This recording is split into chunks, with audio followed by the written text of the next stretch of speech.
Hey everybody, Chapadong here. I'm going to talk a little bit of KBO today. It's just baseball. It's just played in Korea. So a lot of the similar principles from MLB to KBO still do apply. There are some differences, of course. The pitching talent isn't great. The games are a little bit higher scoring, et cetera, et cetera, et cetera. But when it comes to finding people and building lineups for daily fantasy sports purposes, we're going to break down a little bit of whether you're a single lineup builder, a few lineups or mass multi-entry type of guy, and maybe some different philosophies that you might use for each using our research station as a tool at dfsarmy.com. So if you're looking for a content site, a place to get your information that's kind of all one-stop shopping, this could be the place for you. And you head down to the comments section, click the link dfsarmy.com, use the coupon code CHOP, C-H-O-P, and trigger that 20% off that discounts every single month that you remain a member for all sports, all tools, all coaching, everything all at once for one single membership price. It's really, really simple. When we're talking about single entry versus, before we dive into the particulars, but when we talk about single entry lineups, you are living and dying on the sword every single night. You can pick the best plays and have, maybe 5 or 6 good nights a week. You're going to maybe fail a couple of times a week, and it is kind of all or nothing. If I built one lineup and just random, I have to pick from the best pitcher. I may have 2 or 3 I'm debating, but I have to pick the best one. And I have to, in a lot of cases, split very fine hairs and tiebreaker after tiebreaker after tiebreaker to come down to that one guy that I'm going to pick for my lineup tonight. And does he have upside? Does he have safety? Does he have a combination of both? Does he have, whatever it is? And on DraftKings, of course, you have to come down to 2 pitchers, and that varies your lineup construction too, because whether you spend a bunch of money on both pitchers or spend a lot on one and not so much on another, or spend mediocre amounts of money on both, or it frees up money or takes money or whatever, and dictates what you can do with your bats. So that makes the construction a little bit more variable or a little bit more wider open than it would on like a FanDuel or something. But you still have to come down to a very, very short list of pitchers that you like. You have to ultimately pick one catcher, one first baseman, one second baseman, whatever. You have to come down to the top value or the top upside or whatever that you're looking to build around. And what I'm getting at is with one lineup, you are literally coming down to final decisions. And when I was as a recreational type of player, I personally didn't enjoy that much. Instead of building one lineup and putting $200 on it and spreading it out over a bunch of different contests, and either the lineup did well or the lineup didn't do well, and then back it up with some cash games for some safety, to where if it didn't win a tournament, at least it made some of the money back or whatever. And that's all fine, and that is a general philosophy, and that's great for people that like to play that way. That's fine. It's a little bit boom or bust, because it's either going to have a really, really good night, or in some cases it's going to have a really, really bad night. Again, fine. I personally didn't like that. So now I'll let you look at the research station anyway. But what I didn't like about it, to be honest with you, was having to come down to I didn't have the confidence in my own game, still don't, to come down to that one catcher. Who's the best first baseman? And let's think more NFL. Who's the best quarterback on this slate? Who's the best running back on this slate? I didn't like making those decisions that finite or that specific or that, honed down to being that precise. I didn't enjoy playing that way because I failed a lot. And I'm not maybe in this to become a millionaire. I am in it to, win more times than not, and hopefully, build a bankroll or something like that a little bit that way. I loosened up, and what I wanted to do was kind of create 2 or 3 quarterbacks that I could be happy with any of them, right? And that was about as far as I could get it. Same with running backs, 3, 4, 5, maybe 8 to 10 wide receivers, 2 or 3 tight ends, 2 or 3 defenses. I could narrow my player pool down to that. Instead of 8 or 9 players, I could get it down to about 20 players. And now, some of those guys are going to have good days. Some of those guys are going to have bad days. I made a couple of different lineups because, I wanted to run maybe Ezekiel Elliott in one lineup, and maybe, I don't know, back in the day, Brett Favre in another lineup, and couldn't probably build the lineup around those players being in the same lineup without really having to scrimp at tight end and punt it off or defense. And I didn't feel like I was getting a good solid lineup that way. So I would instead build a second lineup. I'd put Brett Favre in one, and I'd put Ezekiel Elliott in the other. And I would build around Brett Favre in the one, and I would build around Ezekiel Elliott in the other. And I realize I'm crossing eras here, but I did the same thing with baseball, and I did the same thing with basketball, I did the same thing with all the other sports. I'd pick a pitcher because it's the easiest place to start. And then I would maybe build another lineup because I had Clayton Kershaw, for crying out loud. I couldn't go get the Colorado Rockies in a stack in that same lineup because my money was spent. So what did I do? I would then build a second lineup around a Rockies stack. And what I started realizing was by building 2 and 3 different lineups around 2 or 3 different core principles, then I could sit back and I could enjoy the game because I'm not very often going to miss on everything. I'm certainly not going to hit on everything. But if the overall night was better, then break even, then I did well. And that's all I cared about. And that leads to building player pools and building, consensus reports and building all of this type of stuff. And that is one way to get off of the single lineup to get to building maybe 3 lineups that you like and using a little bit. And that helps you as a player. It helps you grow. It helps you learn. It helps you develop. It helps you pick different angles that you want to shoot. That will make your overall game better because you'll spot different things like value and you'll do some stacking and you'll do some pitcher first type stuff or whatever. Okay, but then that bleeds into, well, golly, why wouldn't I broaden my player pool even more, and out of that 30, 40, 50 player pool build 20, 30, 50, 100 lineups and really start going at these things and hope that as long as the general player pool does well, that I land on the right combination of these particular players that all have the good night, and I'm going to land a lineup on all of the duds. Of course, that's going to happen. But land occasionally on all of the good players that have a great night and really win some bigger money. And yet, in the meantime, if the overall player pool does pretty well, I can grind up a profit.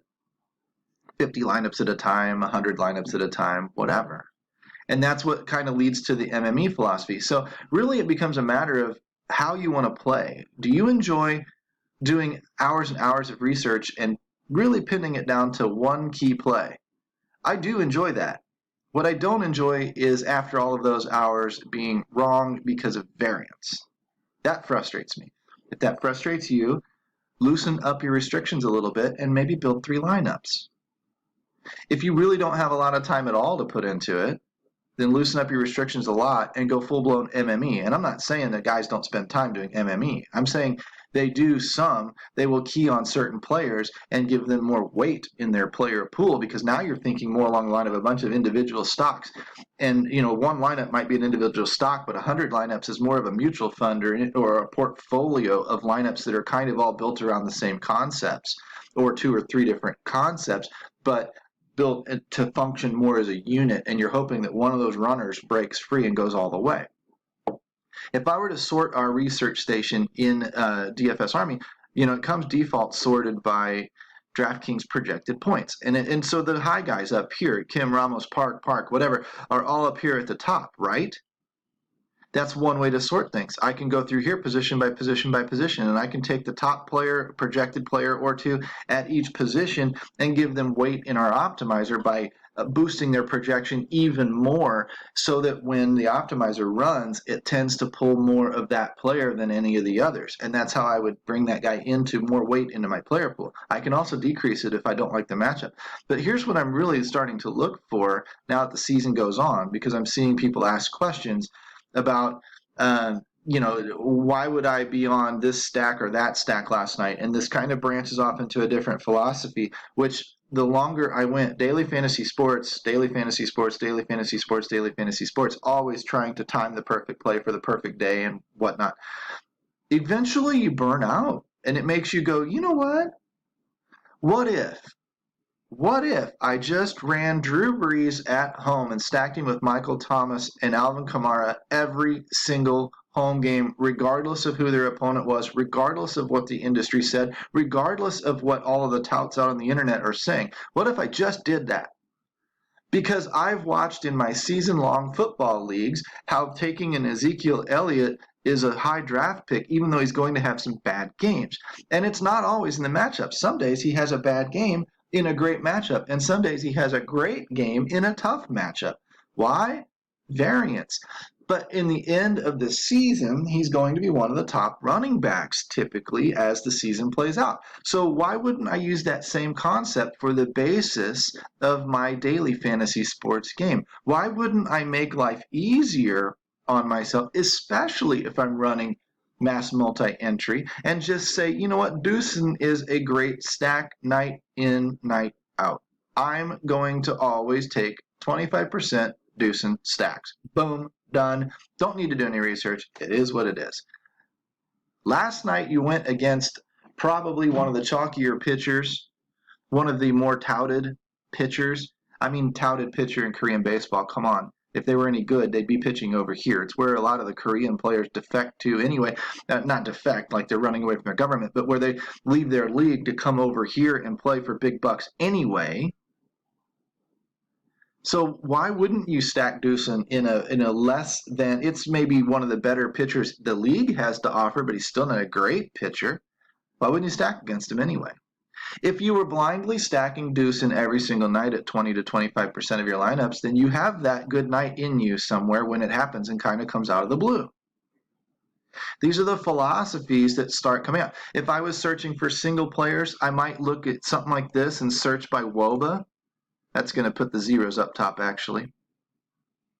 I want to go by descending order, and I want to flip-flop that. Who's got the high WOBA? Who's got the better number of at-bats? That's the number I'm looking for, and I don't see it. So I probably got some really small sample size guys in here, and that's fine. But what I'm wanting to show you is if I just narrowed it down to first baseman, and the first base eligible guys right there, right? All of these are first base eligible on DraftKings. Now I can go down here and I can see between WOBA and ISO who's likely really thumping the ball. And I might pick a couple of these first base eligible guys if I'm building a couple of lineups. I mean, I can just take the top guy here, 570 plus 350 is 921. This is a 930.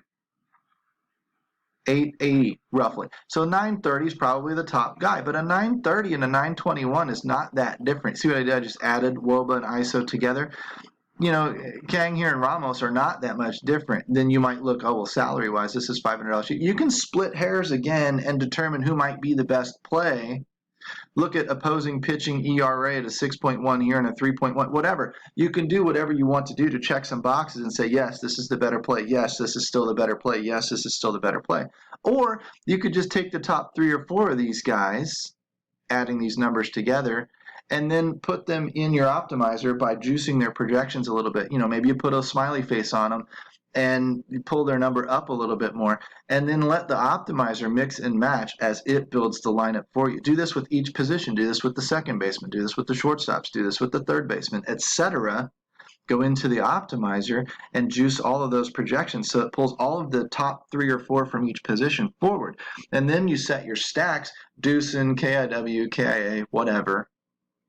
Set your stacks, and then let it pull from those stacks these typical players as well as these guys as one-offs from around stacks. You know, when they're not using Deucin, you're building a Deucin stack, and then it pulls a Han or a KT type of one-off. It's pulling from this list primarily.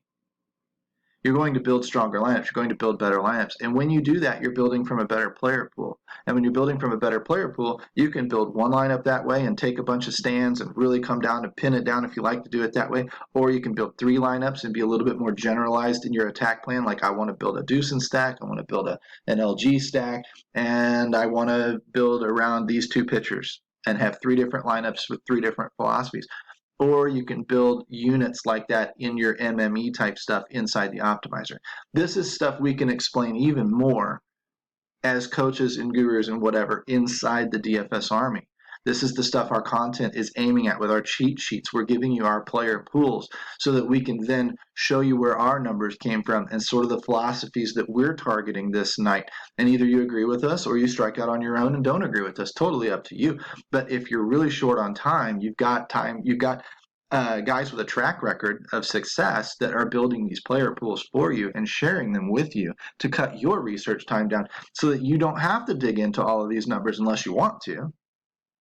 And that saves you time and that puts out competitively. You've seen a couple of my basic videos here in the past month or so where I literally come in, sit down, I go to the stack tab here. I usually go to this analysis tab.